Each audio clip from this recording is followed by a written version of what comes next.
Bonsoir et bienvenue donc dans ce journal des sports que nous ouvrons tout de suite avec la très populaire Transvolcanique, le 15e rendez-vous des fondus du vélo tout-terrain. Ils étaient d'ailleurs 1280, un record de participation au départ de Blanza, direction Le Mont d'Or, c'était hier, et retour à Blanza aujourd'hui. Au total, 160 km à la force du Jarret, mais au-delà des chronos, cette Transvolcanique est placée surtout sous le signe de la bonne humeur, en témoigne le reportage de Jérôme Doumingue et Sandrine Montero.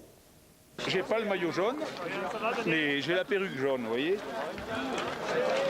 Alors j'arriverai peut-être pas le premier, mais le tout c'était participer, quoi. Pour le plaisir, avec aux lèvres, le sourire. Nous sommes les sœurs privées du club de vélo aventure. Châtel-Guyon, Volvic. Oui. Juste participer chez malgré les apparences trompeuses, sans se presser. Ces deux coureurs sont en retard, ils n'ont pas encore franchi la ligne de départ. Qu'est-ce que vous attendez là ? On attend deux potes qui sont pas prêts, comme d'habitude. Un quart d'heure après tout le monde, les voilà donc enfin partis. Plus loin, les premières galères et les premières gamelles aussi. C'est dans la boîte au moins.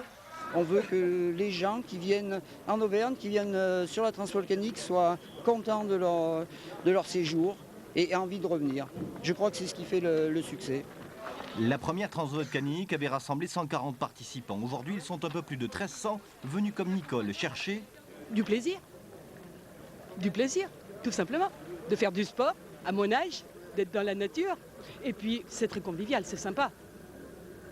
Les jeunes me regardent des fois. Pas de convivialité sans une bonne table. Alors à la mi-parcours, c'est la pause repas au menu filet de porc en sauce avec ses lentilles. Et puis ça c'est bon. Agrémenté d'un petit vin rouge. Non mais pas trop, c'est moi qui conduis. Et comme bien souvent, au bon coup de fourchette succède la sieste. Voilà sur le dos une belle brochette de cycliste en herbe. C'est une herbe. La fin va être difficile, alors il faut prendre du repos. Mais comme cette randonnée n'est pas une course, les retardataires ne risquent pas de se faire sonner les cloches. Quoique. Vaincre sans péril, on triomphe sans gloire, ça c'est pas pour les vélos. Voilà un slogan qui pourrait résumer sans doute la rencontre à SM Auch